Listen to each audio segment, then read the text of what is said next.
Baru-baru ini beredar video seorang pria membawa jasad bayi menggunakan sepeda motor.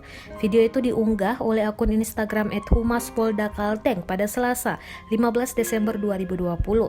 Sedih melihatnya ada warga yang membawa jenazah bayi dengan sepeda motor, tulis akun tersebut. Kejadian ini diketahui terjadi di Palangkaraya, Kalimantan Tengah. Diketahui alasan sang ayah membawa jasad bayi menggunakan sepeda motor lantaran tak memiliki uang untuk membayar ambulans. Video berdurasi 26 detik itu pun viral di media sosial dan mendapat beragam tanggapan serta pertanyaan dari netizen. Karena biasanya jasad bayi maupun orang dewasa diantar ke pemakaman menggunakan mobil ambulans.